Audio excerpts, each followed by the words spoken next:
Assalamualaikum warahmatullahi wabarakatuh. Pada kesempatan kali ini, kami akan mempresentasikan terkait tugas besar praktik rekayasa fondasi kami dari kelompok 14. Sebelumnya izin memperkenalkan diri. Nama saya Aska Fatah Hazman dengan NIM 122210225. Perkenalkan, saya Tegar Besli Tambunan dengan NIM 123210127. Saya Primagani Utomo dengan NIM 123210160. Baiklah, untuk outline presentasi kami itu yang pertama ada bab 1 pendahuluan, kemudian penyelidikan tanah, bab 3-nya ada hasil penyelidikan tanah, bab 4 ada analisis perencanaan fondasi dalam, bab 5 ada analisis daya dukung dan penurunan tanah, bab 6-nya ada gambar dimensi fondasi dalam, dan bab 7 ada kesimpulan. Untuk bab pertama pendahuluan. Di sini latar belakang yaitu definisi fondasi, yaitu fondasi berfungsi menyalurkan beban bangunan ke tanah agar tetap stabil dan aman. Jenisnya dibagi menjadi fondasi dangkal dan dalam. Nah, yang kami presentasikan sekarang itu yaitu fondasi dalam.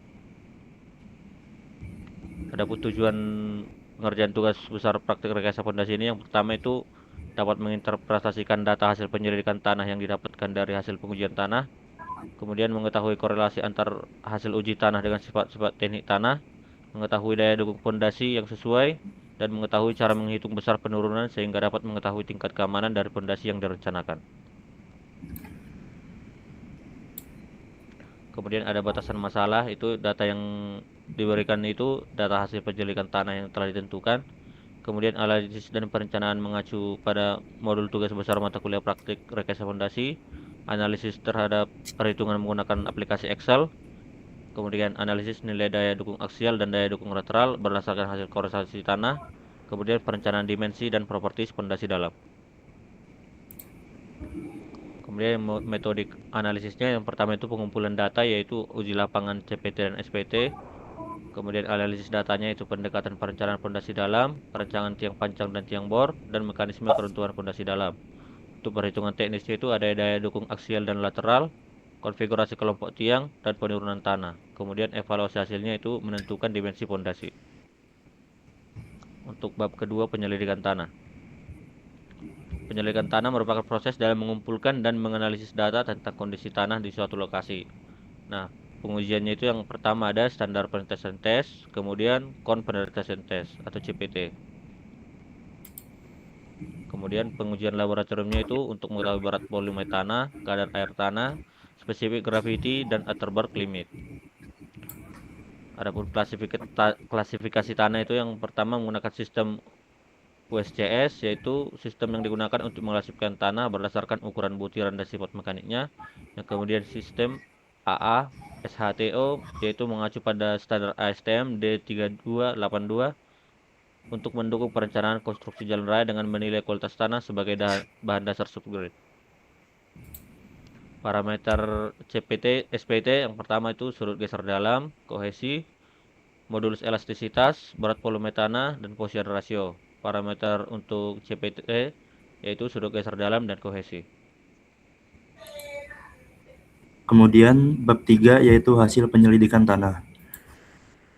Pada tabel pertama terdapat hasil penyelidikan tanah pada SPT BH4 yang didapat dari data hasil pengamatan.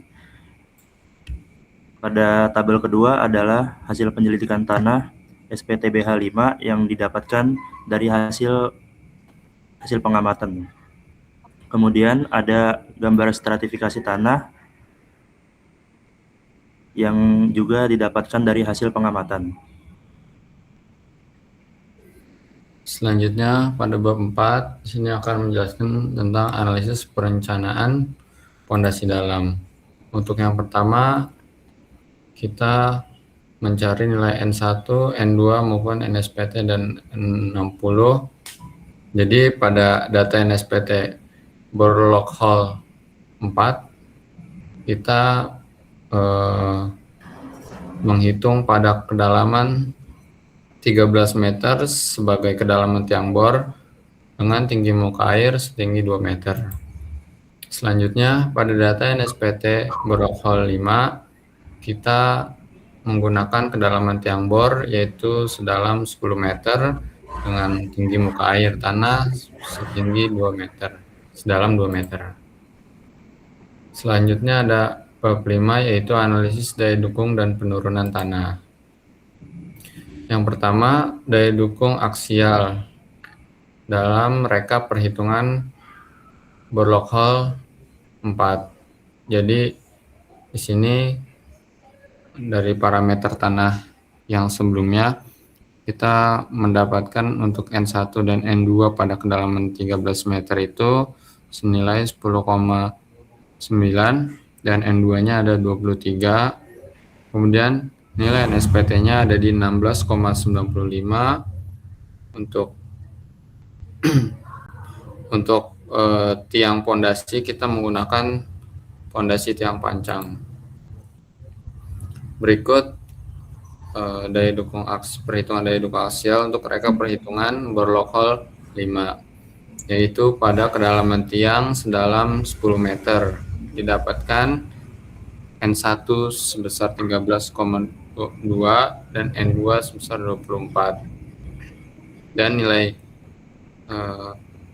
daya dukung sebesar 2626, kemudian daya dukung keseluruhan sebesar 1050,64. Untuk selanjutnya ada daya dukung lateral pada Borlock Hall 4. Nah, di sini bisa kita lihat data Borlock Hall 4 yaitu kita dapatkan diameter sebesar 1 meter, kemudian untuk LP atau panjang tiangnya sepanjang 13 meter, luas permukaan 1,57,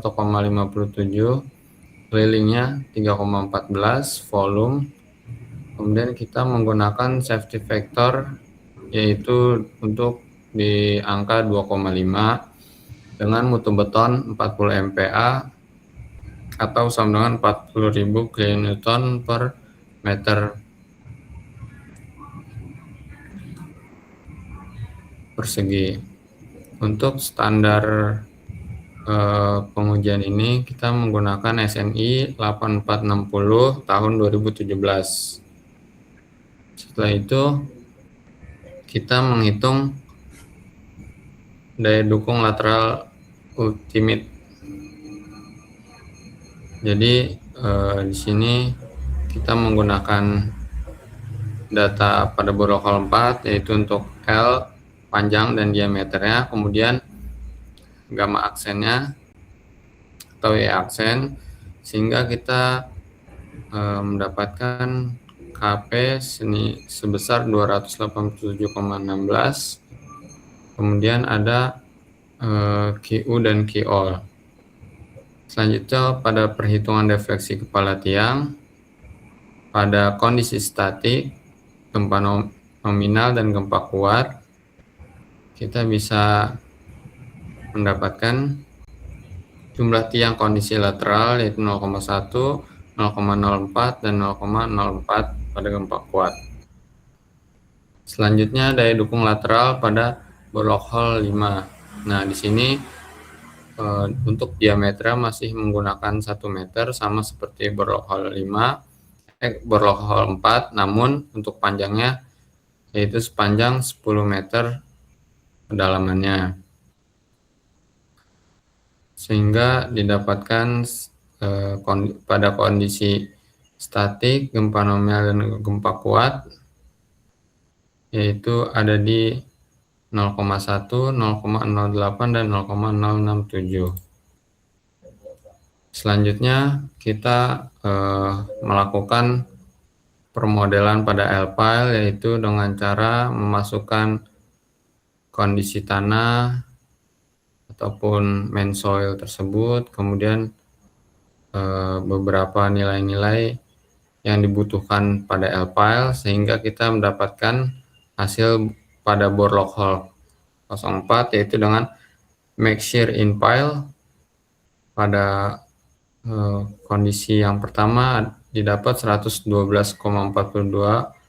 kemudian 159,3345, kemudian 231,0923. Pada Borlock Hall 5 didapatkan dari permodelan L-Pile, yaitu Mcshare in Pile, yaitu 91,1431 kN, kemudian 130,8490 kN, dan yang ketiga ada 199,7691 kN.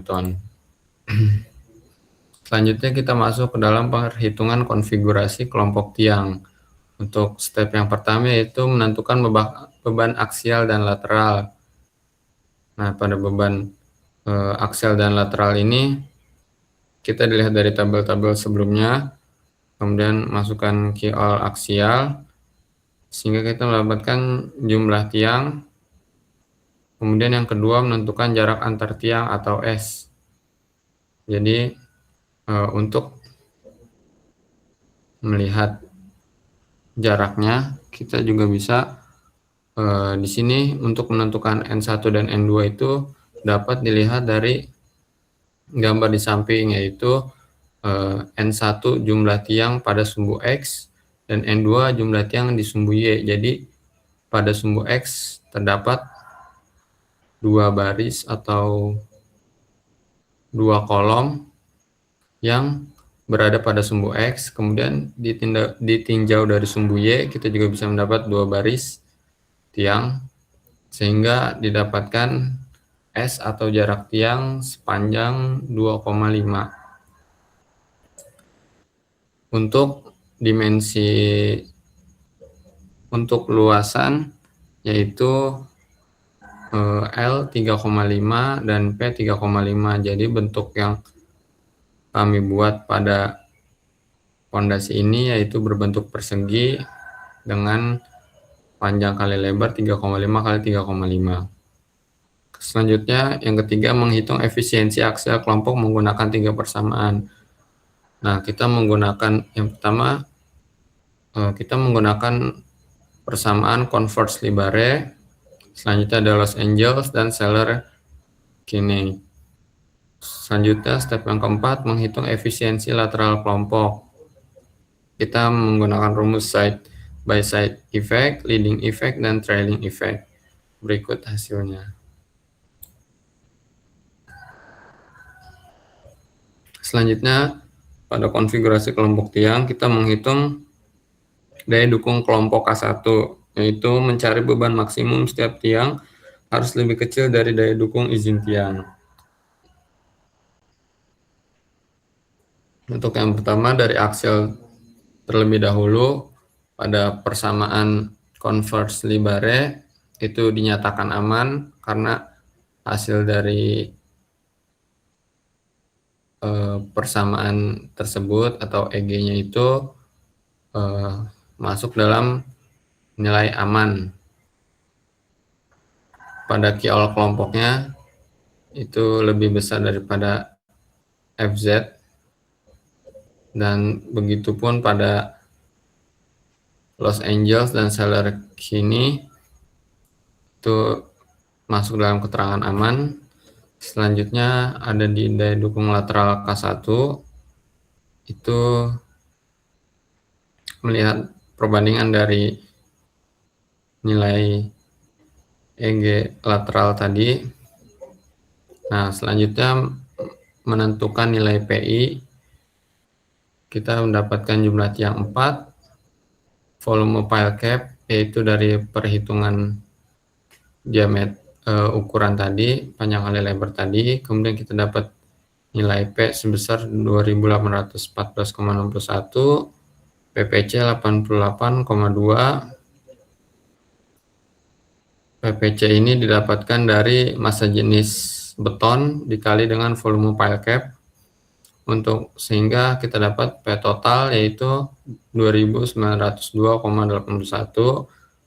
Selanjutnya nilai MX, MY, FX, dan FY merupakan nilai yang kita dapat dari soal yang diberikan.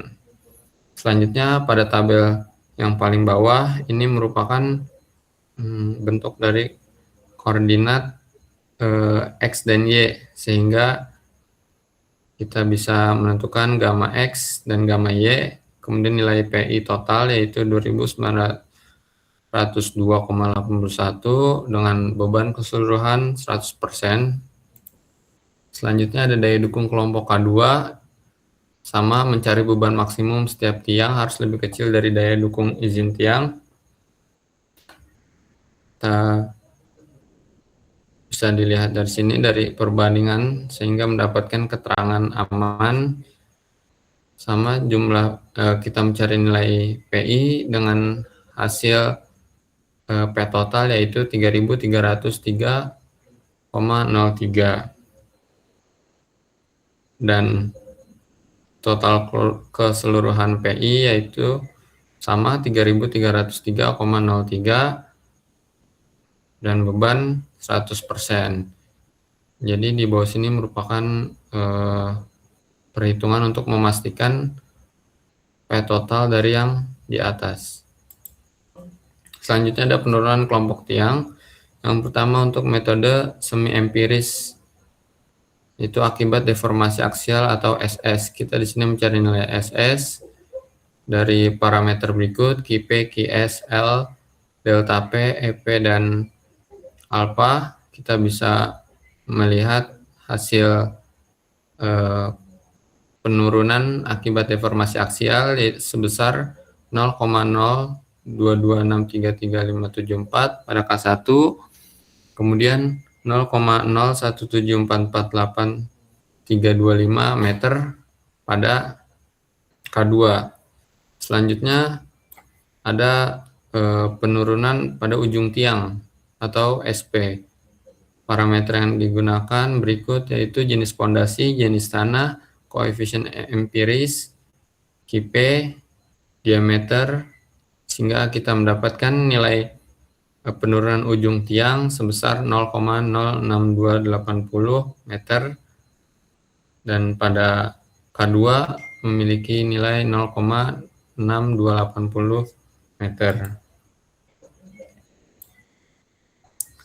Selanjutnya ada metode empiris. Kita di sini mendapatkan penurunan sebesar 3,479 dalam sentimeter dan 2,971 cm. Selanjutnya pada bab 6 ada gambar dimensi pondasi dalam. Di sini kita bisa melihat untuk peletakan K1 maupun K2. Untuk di atas ini K1 pembagiannya berikut ada 12 dan 12, yaitu K1 dan K2 yang memiliki bentuk yang sama. Nah, selanjutnya ada detail fondasi. Jadi berdasarkan dari jarak tadi dimiliki 2,5 meter untuk jarak setiap tiang, kemudian panjang tiang 390, lebar pondasi 390 atau lebar pile cap. Selanjutnya untuk detail atau pondasi tampak samping pada potongan pondasi K1 dan K2. Pada K1 sebesar 13 kedalaman 13 meter dan kolom K2 berada pada kedalaman 10 meter. Selanjutnya adalah kesimpulan. Ada 5 poin pada kesimpulan dari tugas besar kali ini. Yang pertama, berdasarkan hasil interpretasi data SPT dan CPT, kondisi tanah didominasi oleh pasir berlanau, pasir bergradasi buruk, serta lanau dan lempung pada lapisan dangkal. Dari korelasi yang digunakan untuk menentukan parameter tanah dan menyusun stratigrafi tanah sebagai dasar perencanaan pondasi dalam. 2. Berdasarkan analisis pembebanan dan perencanaan pondasi dalam diperoleh titik K1, diameter tiang yaitu 1 meter, panjang tiang yaitu 13 meter, jumlah tiang yaitu 4 buah, pile cap yaitu 3,3 meter kali 3,3 meter. Titik K2 diperoleh diameter tiang 1 meter, panjang tiang 10 meter,